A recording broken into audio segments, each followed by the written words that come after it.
What if everything you thought and believed about successful buying, selling, and financing your home was wrong? Welcome to HomeWise with Michael Midget.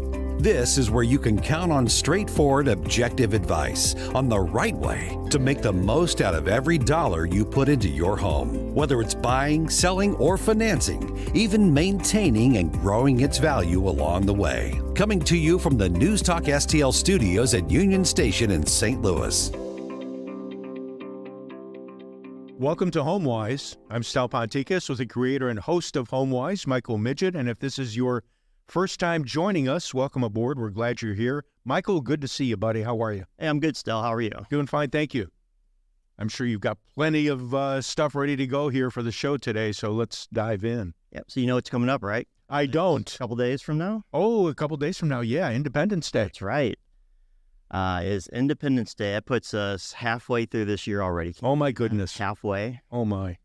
By the way, episode 36 of the show. I can't believe it. That's almost 36 hours. Well, will be almost 36 hours on the air.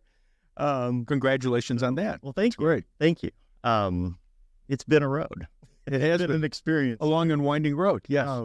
But today, in the spirit of financial independence, Independence Day, we're going to talk about financial independence. And also, let me say, we got a new website up. So if you missed that previously or haven't seen the posts on Facebook, you should definitely like, follow, and share with all of your friends on Facebook, HomeWise Radio with me, Michael Midget, and the new website, HomeWiseRadio.com. So it's the same URL, same website address, but just a new site up. All the episodes are there. This one will be up there after the show today, and all the previous episodes. All the previous episodes were there. They were just hard to find before. So now with the redesign, it's completely new. Everything, it looks better, and very nice. You can find everything else. So I'll be building on that for now. So go ahead. You can sign up for the podcast version of this too. You should sign up for it everywhere because you never know where I'm going to be everywhere at the same time. So, but if you follow me on Facebook, then you will be familiar with what I'm about to say. If you're not, by the way, you are missing things because they don't, there isn't time on the show to fit everything.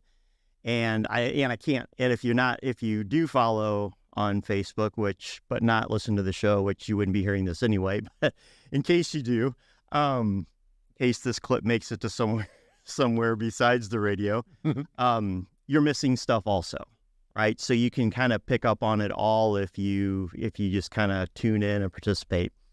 And it sounds like it's a show for homes, and it is. Home is, it's not only where the heart is, it's where our money is too. And it's where it's the heart of everything. So it's home base, it's the nest, it's the middle of your everything, including your financial universe. You'll spend more money buying a home, investing in your home, owning that home, maintaining that home, and everything that goes along with it than you will anything else over the course of your life. Mainly because it's just the sheer amount of time, right? From the day you leave your parents' nest and you form your own nest, you always have to have a place to live, right? So for some people, that is indeed owning a home and maintaining a home over time. For other people, it's renting over time. Some people like to drive around the country in an RV, and that's your home. All of these things, though, come with a cost, all right? So it comes down to a matter of how you're going to pay for it. And when you're looking at how you're going to pay for it and what that's going to cost you, your goal is generally to do it with as few dollars as possible, because the fewer dollars you spend on that, the more dollars you have to spend on other things you want, things you need, right? So we talk about this, your home providing for you in retirement when we get there, right? Today it's I guess it's a necessary evil if you have to do that. If you find yourself in a position that you have to, last resort, generally speaking, people that are looking at reverse mortgages, nothing wrong with them. It's it's an idea, it's a product, it's a thing, concept that it just hasn't come to its time yet because it hasn't been necessary. I mean, it wasn't all that long ago that we had single earner households, right? Mm-hmm. And then at a point when things started to cost too much and the life started to catch up with us, it was, well, now the solution is a 2-income household. Well, unless we change our views on marriage and how many people we're allowed to be married to at the same time, it's going to stay a 2-earner household, right? Now, you might have 2 jobs, and you might look at that as a 3rd earner. And indeed, that is some people's way to solve that problem, right? So we talked about that in the past. We talked about self-employed. Go back and listen to that episode. We talk about the gig economy, right? So the Uber drivers, the DoorDash, the other things that are contract workers, things that you do through your employer, you're an expert in. Oftentimes those skills are translatable into maybe other industries or maybe companies within your industry, but it wouldn't be a conflict of interest if you took a side job or something, as long as it wouldn't interfere with your main job because you want to stay true and, where your loyalties and all that. But, if you are like you, for example, you're employed here at the station, but if I came to you on the side and said, hey, I want to do some extra, I want to turn this into a podcast. Now, we already turned that into a podcast and we do it as part of the show, but what if I wanted to create some more? Or I know a guy who wants to do a podcast and he needs a producer or somebody to do that. Hey, I got this great guy, Stel. He's looking to make some extra money on the side, right? So, and he's willing to do it at 2 a.m. on a Sunday night, right? Because I know that's when you get pretty much. No, but the point is that it wouldn't interfere with what you're doing here. It wouldn't compete with that. It wouldn't take anything away from that. But it's something that you need to do. So it could be a source of additional income. Well, that's where a lot of people find themselves these days.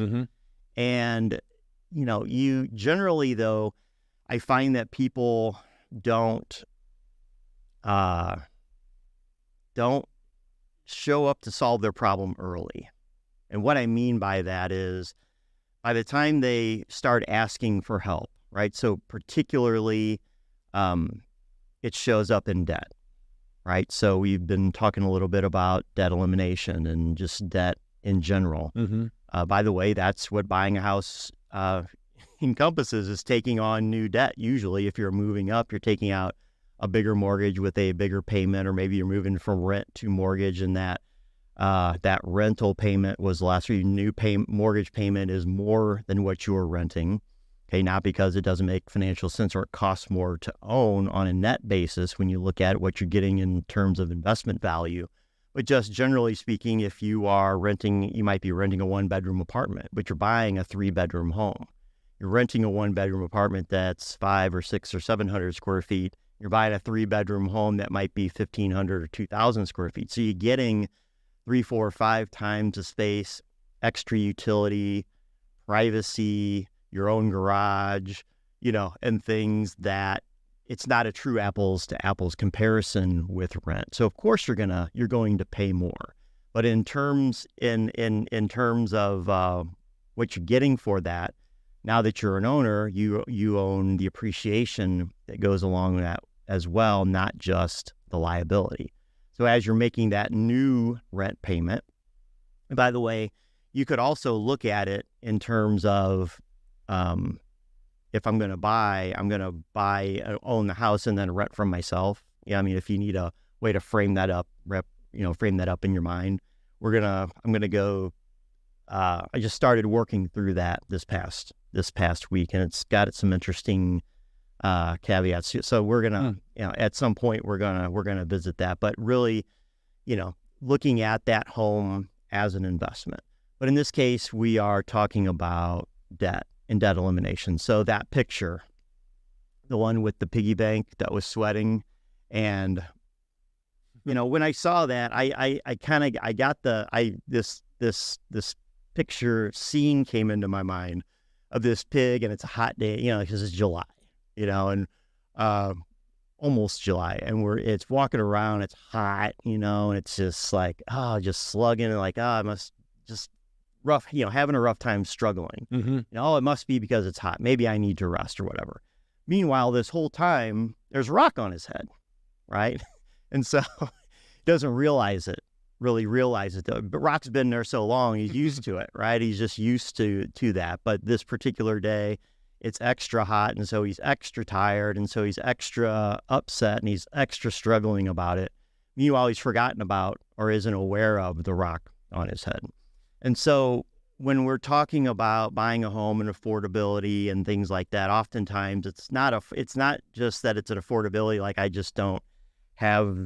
can't afford that payment. It's well, I can't afford that payment compared to what I'm paying now. And that always comes with a financial scenario or environment with it. Like, what else are you paying? And which, by the way, I say that if you have no other debt, if you have no other anchors kind of holding you back, and you think the house payment is too high, maybe a sign that you either are trying to buy too much house or don't make enough money for that house, or whatever.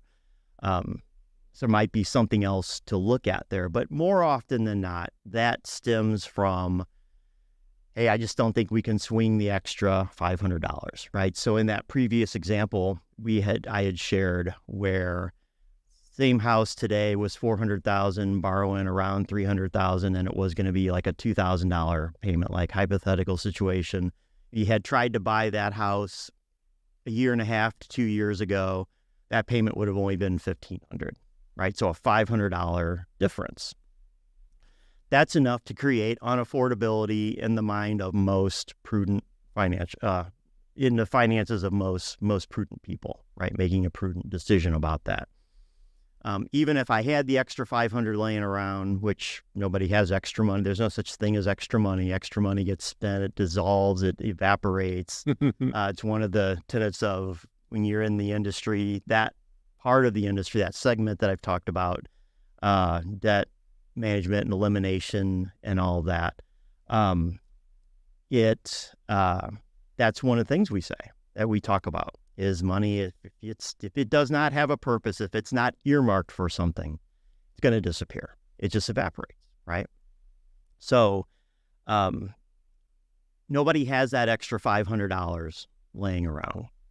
So, but even if you did, the last thing you would want to do is spend all of it, because that's not in your personality. It's in your personality to have extra money laying around. That's why you had extra money laying around. It's not going to be in your personality to now not have that, or put yourself into a financial situation where you don't have that. And so you don't buy the house. And then, well, why didn't you buy the house? It wasn't affordable. Why? Well, rates are up, prices are up, and we just couldn't swing it. Well, I can work out on paper how you can swing it. Well, we were uncomfortable, right? So I've done this 1,000 times over 30 years. Had this conversation, so I know how it goes, and that's what normal people do, right? So you come to me, we can bridge $100 of that $500 unaffordability gap through better financing, through lower rates, through strategy, through doing other just loan or mortgage-centric twisting of the dials, and just making it more efficient, and just doing a better job all around of that, right? So we can bridge part of that through just a better loan and better financing. But where does the other $400 come from? Well, if you have other debt, it can come from other debt. All right. So we had talked about oftentimes that credit, it's credit cards, right? So the average is somewhere between $10,000 and $15,000. That's $300 to $450 a month on the payments. If you didn't have those payments, you would not have a cash flow issue, right? Because you'd have an extra $300 or $400 in your budget. And that's enough to bridge what that unaffordability gap is. Now you have to make the switch in your mind that these aren't credit card payments anymore, which, by the way, when you make those payments and you've already bought the thing that you're paying for, it's long gone. It's better if you're going to spend the money, it's better spent on a house, which at least that's a capital asset. You own it. It has value. We expect it to go up over time, at least with the pace of inflation, so that you don't lose money that way on top of the interest that you're paying. Because that's what happens with a credit card, right? You get kind of triple whammied with that one, which why it's such a high internal rate of return to pay off debt, and it might actually spoil you. It's the highest ROI I can find, and it just doesn't extend past getting out of debt. But it's nice that it's there to help get us out, right? So, example of average credit card at 24%. I know it sounds high. Maybe your credit cards aren't that high, but maybe you look. Maybe you haven't looked, right? Every time the Fed raises rates, that quarter, over the course of a year and a half, all those quarters start to add up. The prime rate's at 8.25 today. Well, last time I had looked at prime, it was 3.25. Okay, well, that's 5 points. That's 5 points higher. That means your credit card interest rate is 5 points higher than it was before the Fed started hiking rates. So, at that time, if you had an outstanding credit card, right, it might have been in that 12 to 15% range. Okay. Credit card companies, they added, so they float with prime anyway.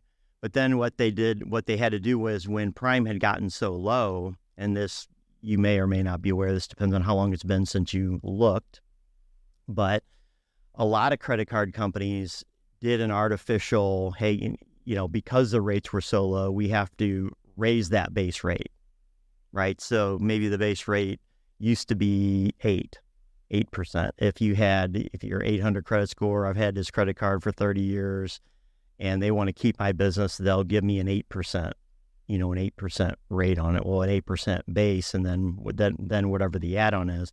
Well, a lot of those 8s became 11s. I had a couple of them. 11s and 12s. And then the rate hikes started coming. So now they're upwards of like 17 to 18. And that's me with my insider knowledge, my connections. I know what I'm doing. I know where to watch, and I know what I'm doing, and I'm having to pay that. So yeah, you can get short-term, temporary balance transfers at 0 or 2 or 5, or you can get the affinity credit card for a group, and it's only at X, but the X doesn't stay X forever. You can't lend at 3 or 5 or 6% on a credit card and make any money. In fact, you're losing your rear end, because not only do you have to pay for the cost of the funds, which now costs more than that, but you also have to pay for the losses. Remember, it's those who pay for those who don't. It's risk-based pricing with mortgages, with auto, with personal, and even with credit cards. And so that's why those rates get so high. But why don't we, before we jump into this next section, let's, because we're going to go back and restate 3-step system and then dig into that. Let's go to break, and then we'll get a fresh start. Let's do that. You're listening to HomeWise. That's Michael Midget. I'm Stal Ponticus. Glad to have you along for the show this week, and we will return in just a moment.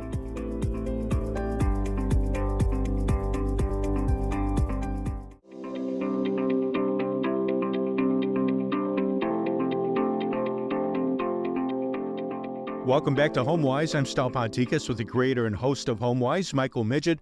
We're in the middle of our conversation here, getting into it pretty intensely. So, Michael, continue, my friend. Thanks, Stal.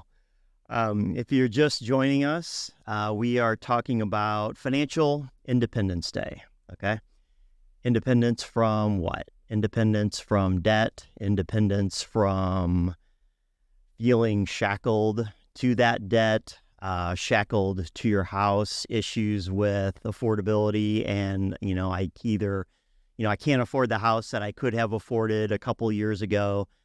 There's a gap between what it would cost me now and what it would have cost me then, and how do I bridge that? Maybe you're in a position where you have to move, or you really want to move. Maybe you're relocating. I've been doing a few relocation deals here lately, and So it wasn't a choice, right?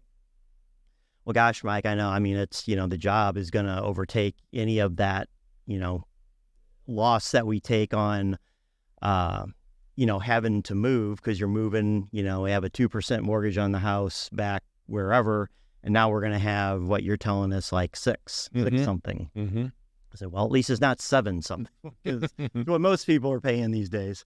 And, but we got it, it was just a bad luck of the draw. Like, how long do we have to have this before we can refinance? Well, we can refinance whenever, right? Whenever it makes sense. I will watch that for you.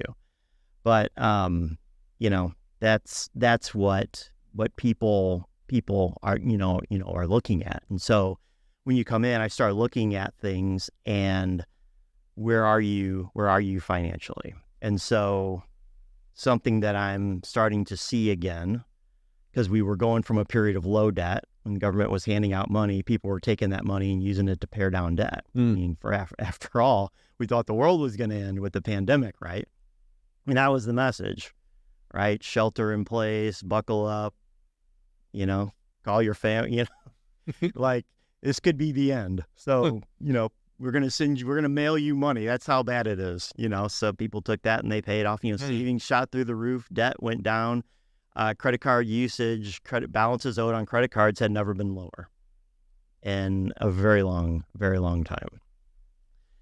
And now that trend has completely reversed. Well, why? Do people just magically just go on a spending spree? Well, sort of. There's a lot of pent-up demand, right? But that's not all of it. Part of it is inflation. See things. So now we're coming off of, we're almost into 2 years of inflation, where if it's, maybe it was, 5 and then 10 or like 6 and now 8 or whatever. Well, these are multiplicative, meaning, the 8% is on top of a number that was already 6% higher than what it was originally. So there was a temporary deflationary period that we went through with the pandemic when people stopped spending, and then the balances came down. Now prices, demand has come roaring back, all that money sloshing around. There's plenty of money to buy whatever it is. Now there's not enough to go around because people that make the stuff, they were sheltering in place too. So we were really spending out of inventory stock. There's stuff that had already been made. It was stacked up in the warehouse, and now they're selling it and they're not replacing it at the same rate. Mm-hmm. And so that's that supply side inflation. And this, if you think of the way a snake eats a mouse or whatever, and you get that ball and it kind of goes through, this is like that, right? And it just has to make its way. It just has to make its way through, and it takes some time. But in this microwave, every minute of every day, we got to have a new study, or we got to check this, meter over here. What's this guy saying? And I got 18 channels coming at me. And then it's like, stop, I can't take anymore. I get it, And so it's easy to lose sight of what the really big picture is. But starting to see that debt creep back up again. So I'm like, this is where I came from, right? Not so. Just let me say this so that we're clear on everything. All right. When I say debt elimination, see, if you go Google debt elimination, Google thinks I'm talking about something that I'm not. All right. You start to see the credit counseling and the debt negotiating. How do I get out of, how do I settle my credit? All that kind of horse manure. Don't do it. It works. It's kind of like bankruptcy works too, but there's a cost to it. Not only a cost, like you have to write a check and pay for it, but there is a financial cost over time of, where you're not going to get good credit for quite a long time. And then all of the other places in your life where you're going to pay more. Well, when you have to do those kinds of programs, your credit suffers. That's not what I'm talking about. What I'm talking about is every creditor gets every penny that they're owed, just not a penny more. So you pay back the principal. We're just going to minimize the interest. And it happens with the money that you're already making, using the money that you're already spending. So before we started the segment today, you took a look at the outline and you made a comment on, spend less than you make. Good advice. Like, I agree. That's why it's written down on the page. That's like number one, right? So looking at the 3-step system, remember step 1, well, there's actually a step 0, which was stop digging, quit borrowing. You have to freeze the debt, right? So it's difficult to hit a moving target. So if you're constantly, if you pay something down and then you borrow it back up and you pay it down, you borrow it back up, pay it down, borrow it back up, you don't make any headway, right? So the way credit cards are supposed to be used is you start with a 0 balance and you charge it up a little bit and then you pay it off by the end of the month. You don't incur any interest. You got the convenience of being able to run your finances that way.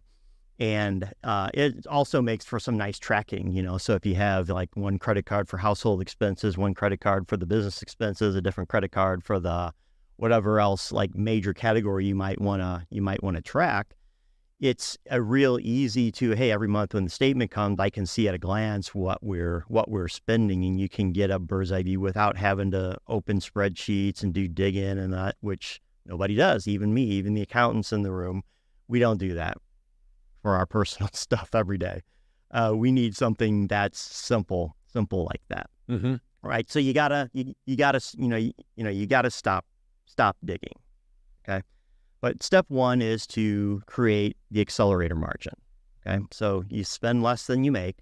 The difference between what you make and what you spend is the margin, the accelerator margin, right? So everybody's got some degree of money that they have right now, whether they realize it or not, right? Now, remember, I said, if it's sitting there, it'll disappear on you, right? So this is where you kind of got to have a self-to-self and decide how you're going to, how you're going to manage this going forward. Am I going to allow myself to waste all this and spend this on things that I really don't need? Am I committed to this? Almost everybody has somewhere in their budget where they can go and find some money. Okay. So that's create the accelerator margin, pay down the debt, prepay the debt on top of the ordinary payments with that accelerator margin, right? You got to make it a deliberate act, right? So in the old school, when we would teach people to do this with the mortgage, it was you send your payment in with your regular payment and you'd write a check for that. When to do the principal payment, separate check, right? Now we would tell them that it's so that the servicer doesn't screw it up. And it's a paper trail that shows you write on it principal prepayment only, take off balance, so that they don't misapply it. Or if they do, you have the proof that this is what you were supposed to do with it. And so you could go back and you could figure out what that was supposed to be. But it also served as that mental trigger that I'm paying this down by this much. You've got to section it off and make it a separate, deliberate act. And then step 3 is to just rinse and repeat. So you keep doing number 2, right? 1, 2, and then 3. Each of those is a loop that builds on top of itself to form a loop of its own, which is once you get that first credit card paid off or debt or whatever it is, you move on to the next one. That same accelerator margin you were using plus the payment on that debt that's now gone, right? That orphan payment. I call them orphan payments. They're orphans. Well, what happened to them? Well, they lost the debt that they were associated with. Now they're floating around out here. They have no place to go. If you don't earmark that for something, if you don't have a deliberate plan on what to do with it, that money ends up disappearing. Okay, if it's left over in the account, poof, it'll be gone by the end of the month. I guarantee it. All right. If you, in cars, right, the second you get the car paid off, auto dealerships know this. Okay? They track this. They got extra money. The $700 a month payment on the car we sold them 2 or 3 years ago or whatever just paid out.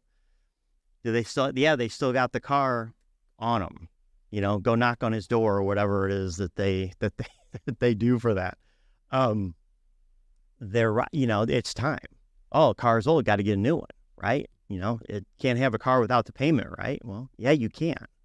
And in fact, a car payment is a huge margin builder, right? Because it's big dollars, big payment, but they're on short term. They're a big payment because they're on short terms. I mean, some people have car payments as big as their mortgage payment, right? It's huge, right? But we like our cars, and that's not a judgment on, not saying don't get a car or whatever, but it is a place to look that if you are committed to getting on this to get to where you want to get to, you might consider it, right? So at least when that car pays off, you now have margin.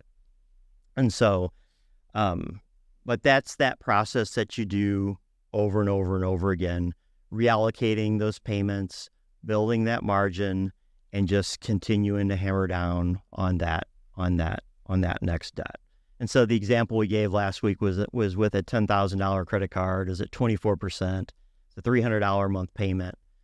We were using just simple, small $100 margin, right? That's $3 a day, right?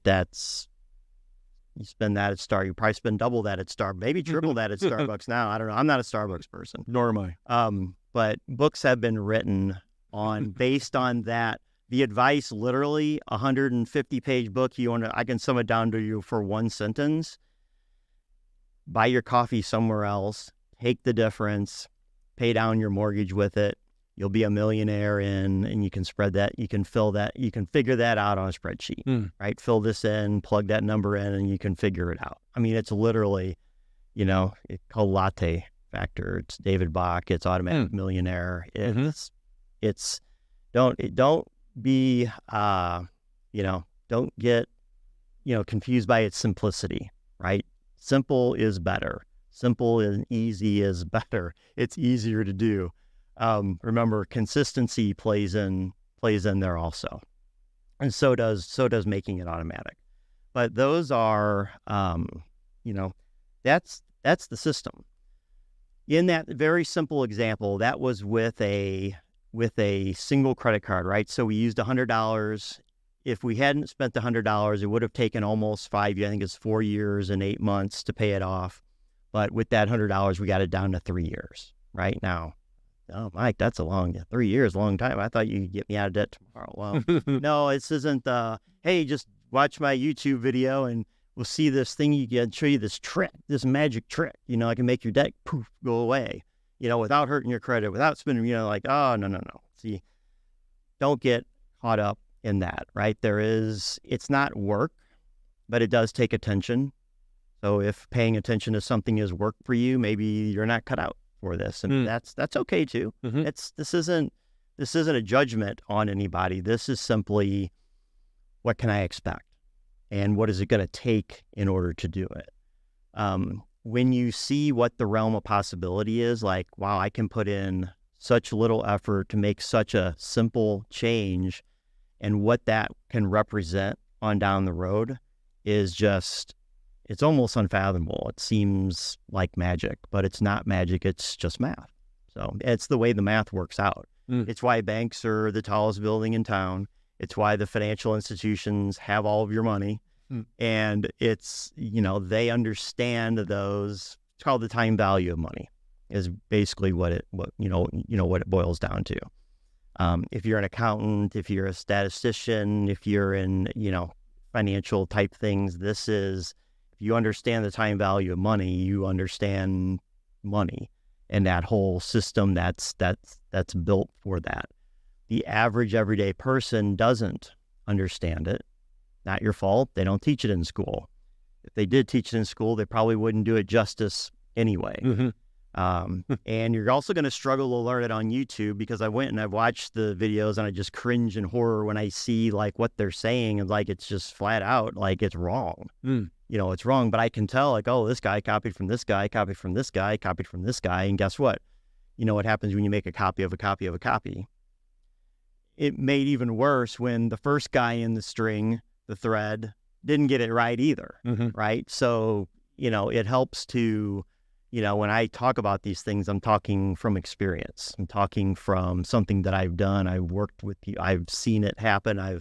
implemented it for people, and understand the math and everything behind it. So when you put that combination of everything together, that's where you breed that success. But I am going to show you, this comes down to really, that's step one, which is the creation of the margin. The rest of it is mechanics, simple, easy mechanics. Anybody can learn it. The trick is the creation of the margin. So in that $100 example, you just ground and save and got, gorilla, I'm going to save $100 to put towards this and to get this process started. Most margin comes from the debt structure of, as you pay off debt and you're, recapturing those debt payments that you were making to credit card companies. Now you're converting them into margin on new ones. The first credit card takes longer to pay off than the second one, takes longer than the third one, and so on and so forth. So it's actually, the more you have, the faster this goes, because you were already spending more money to begin with. Also, the more individual accounts that is spread over, the better for making this worse. So my one debt, one chunk example here it's not sugarcoating anything. It's not making it look better than it really is. If anything, I'm making it not as exciting as it really can be. But in this next section coming up, you've heard me poo-poo the temporary buy down, right? Okay. There is a application for it. There's an application that it screams like brilliant. So awesome. I'm going to share that with you when we come back. Okay. And we'll get to it. All right. We'll take a quick break here. You're listening to HomeWise. That's Michael Midget. I'm Stal Ponticus. Glad that you're along for the show. And we will return in a moment.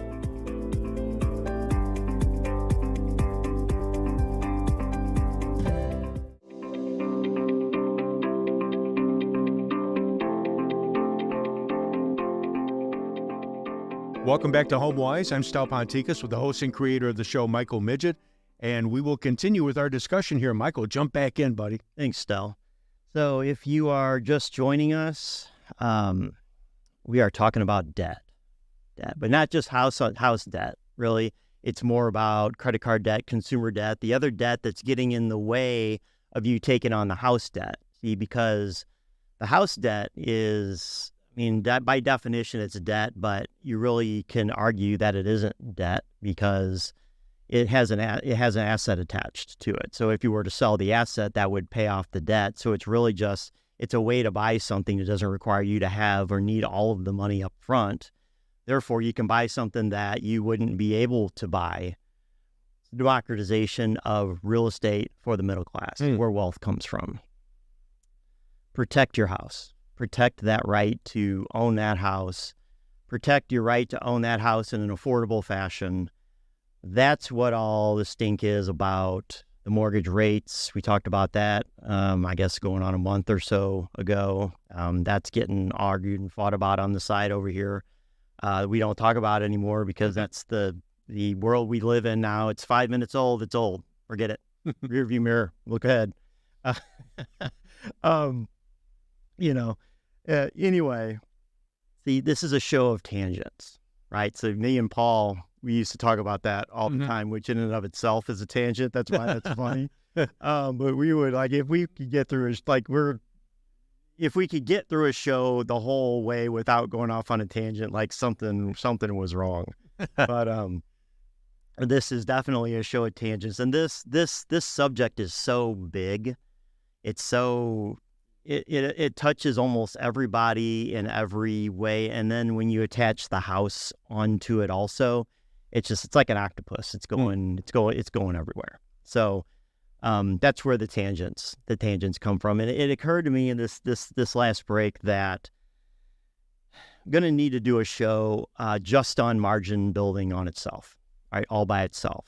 But in the Facebook feed this week, I teased and promised something that I'm going to deliver on now, which is the temporary buy down. Finally, before I said there is a purpose for it. If there's a strategy attached to it, it's not the strategy itself, but this is a fantastic application of that tool or feature of a mortgage loan, that does give it the financial leverage and the financial benefit where none exists organically when it's just used by itself, right? Mm-hmm. So to catch you up, what is a temporary buy down, right? So if you're new to the show, if you don't know what I'm talking about, it's money given to you at closing. So it's when you're buying a house, right? So this is when you're buying a house by the seller, money given to you by the seller. It's set aside in an escrow account to be used to subsidize your mortgage payments over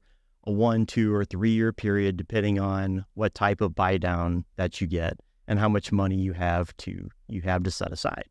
And so the danger comes in with this when it gets promoted by mortgage people as, hey, I can get you a better rate on your loan, right? Because that's how those lower payment subsidies are calculated, by 1% off your rate, 2% off your rate, or 3% off your rate.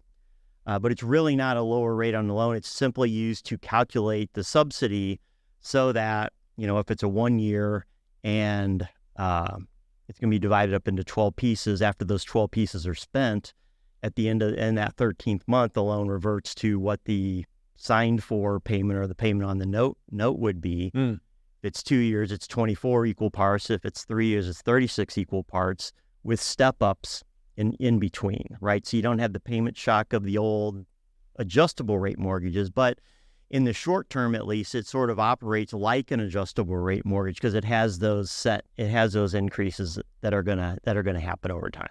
But you know what they are ahead of time. Hey, we're gonna do this today, and then we're gonna refinance, right? Except we started talking about those a year ago. Well, you ready to refinance? I'm ready to refinance. Time. Well, I could get you 5 last summer about this time. Me 7 today. Mm-hmm. Wow. That's worse than the buy down rate. Okay. So but see, that's the issue, right? Yeah. Go try and call that guy now, right? Try to get him to pick up the phone. Not going to happen, right? He's gone. Maybe you know where he can drive up, anyway. Point is that he's not going to be there to help you. He can't help you. He didn't know how to help you. He's giving you some information, maybe it was shrouded as a piece of advice, but it didn't work out. So take that for what it's worth. But here is a responsible use of a temporary buy down can be used to create margin. All right. So let's go back to our example because the numbers are where it'll make the most sense. So we got the $400,000 house, your average sale price in St. Charles County last time from a couple months ago. Mm-hmm. You put your 20% down, it's a $320,000 loan, and it's a $2,000-ish payment, right? Hypothetical for our illustration purposes here. But that's too much, right? I could afford this last year. I can't afford it today. My payment, I wanted my payment to be $500 lower than it was. Hey, Mike, I heard you're good with loans. What can you do about that? Well, I can get that $500 down to $400 more. I can save you $100 off of what you would have had if you'd gone to the other guy through getting you a better loan and dialing it in better and all that kind of stuff. But there is a limit to what you can do just through that magical financial wizardry, right? The spinning of the plates, the twisting of the dials, and getting that all right. Now, that's a Herculean move, right? $100, just exact same everything. But we can't move planets with that. And that's kind of what you need if you're asking for a $500 change. And so, well, so what do you do? Well, you have other debt. And in our example, we had upgraded the example from 1 debt to 2 debts. So we had the 2 credit cards, $10,000 each, $20,000 total. Each one had a $300 payment on it, so a $600 a month payment, right? So now we want to get that paid off. You could do a debt consolidation purchase if you already own a home and you were putting down enough. So in this example where you're putting down the 20%, we had the, what was it, $80,000 there, where there would be enough to pay off that $20,000 in debt, just take a larger mortgage amount. And you may want to go that, you may want to go that route. But you may not, or it may not be available to you if you were putting down like 3 or 5%, right? Because there isn't money to reallocate out of that down payment money. What you were putting down was the minimum that you could put down for that. So in steps, temporary buy down. We do a temporary buy down. Let's say we do a 3-year, right? A 3-2-1. So in that year one, that mortgage payment would be down around $1,400 compared to $2,000. It's almost not quite $600 less than what it would be. I'll tell you up front, you have to make sure that you can afford the $2,000 payment, right? Not afford it like comfort, like I don't have the dollars to make it work because I can't manufacture dollars out of thin air. We're going to take this $600 and you're going to use it for something. It's just you're not going to use it for a mortgage payment. We have the benefit of using the temporary buy down to create that $600. We're going to take that $600 and we're going to do what with it? We're going to pay debt with it. Okay? Mm-hmm. So $300 on one credit card, $300 on the other credit card, that's $600. Well, that's the amount of the buy down, right? So you don't pay both debts though at the same time. You pick one. In this case, I gave you the example where the debts are exactly the same, so it doesn't matter which one you start with, but you don't take it, cut it in half to make it $300 and then send each credit card company $300 at the same time. You want to focus everything you can on one and pay it off and then move to the next one because it's focus, right? So that's one of the key tenets to this.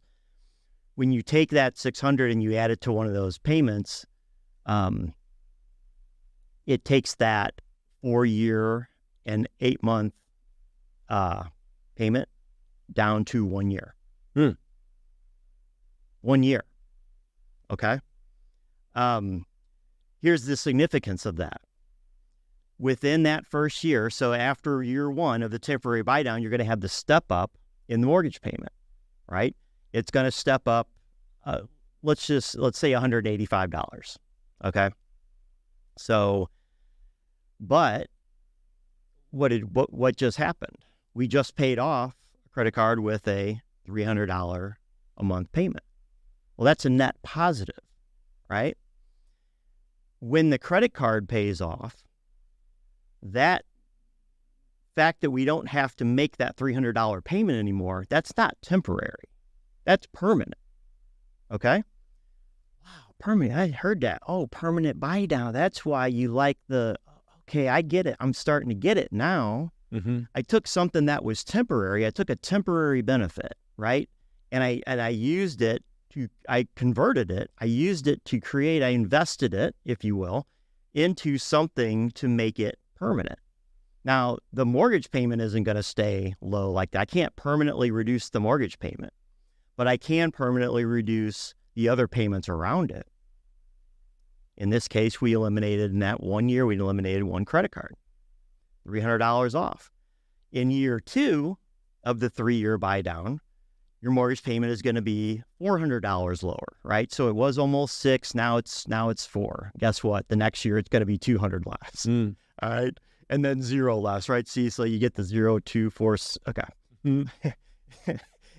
it's not complicated, but nobody looks at this because their guy doesn't show it to them this way. Doesn't talk to them about money. It's, here, take this mortgage off the shelf, move the house next. And I need to do like 40 of those a month so that my manager is happy. So my company, okay. I don't have all that. I don't have managers. I don't got buildings, and it's thin, it's efficient. The savings goes on to you. That's why I'm $100 better to begin with in the first place. So take my better scenario, my efficiency, and now use that to help drive this scenario. By the way, that payment where the credit card paid off, remember we were comparing that to initially you had to find $100. I didn't even throw the $100 in there. I mean, and it makes all the difference in the world. But that first credit card will pay off in 1 year. Now in year 2, you have the $400 lower mortgage payment, all right? And you have the $300 payment that you are now just not making anymore from the first credit card, right? So it's not, remember, we're not going to leave it sit there. And what happens to things that sit there? That's a question. Gets used up. They disappear, right? It evaporates, okay? So we're going to allocate that to the next credit card, okay? I didn't actually do the math on it because I could see right away that next credit card wasn't going to last a year, right? And that was really kind of the break point that I was checking. Does that second credit card pay off before the mortgage steps up again and my margin changes? The point is it's going to pay off sometime during that second year, all right? So now let's just fast forward. I'll cut to the chase.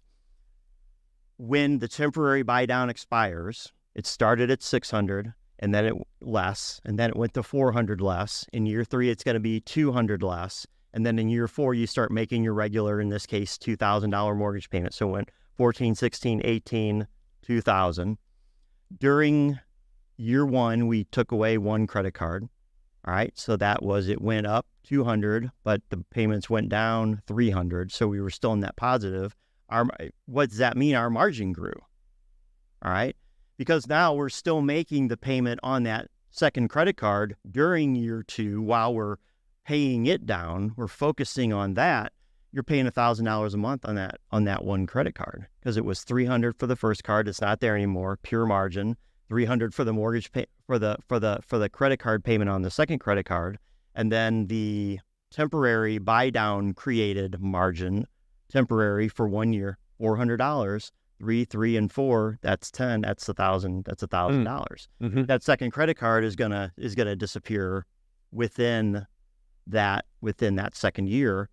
You now have a permanent $600 a month of savings, which equals what the temporary buy down was in the first place. So not only did we we more than bridge the affordability gap, because it was originally $400 if you use me, $500 if you use the other guy. I delivered you $600. We didn't take any money out of your pocket to do it. In fact, we didn't even use the $100 that we did in the other example to pay the credit card down. And you got the house you wanted.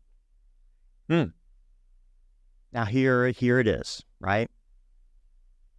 Do you not feel good about what you just did when you bought that house? Do you not feel like that house, it's not killing me now? You betcha. Right? You got the house you wanted. When rates do come down, or if they come down, and when they come down, by the way, you're not like, oh, I hope they come down because I'm getting killed. It's, hey, when they do, we'll be ready for it. And we'll take care of it then. But in the meantime, I'm got my $600 of savings locked in. Maybe you have more debt. I mean, there's a lot of people out there that have even more than that. One more credit card on there, that's $900. Numbers get, the numbers get crazy. Maybe you're spending more. These are pretty conservative average figures here. You might be worse, in a worse off situation with that particular debt. So anyway, there is a lot more here. We're gonna dive into this more coming up. This was a heavy episode. I realize that. If you're catching this in the car, this is a podcast also, HomeWiseRadio.com, newly redesigned site, real easy to find everything. You can go there, you can like us, you can follow us on Facebook, check it out. Get tuned in. This is the stuff that really makes a difference. Okay. There's also the mortgage website directly to me, GoShelter.com. My direct phone line to call or text 314-275-0314. Excellent. Thanks so much, Michael. You've been listening to HomeWise. I'm Stal Ponticus. That's Michael Midget. Glad that you were able to join us for this week's edition of the show. Hope you got a lot out of it. I sure did. And hope you'll join us again next weekend for another edition of HomeWise.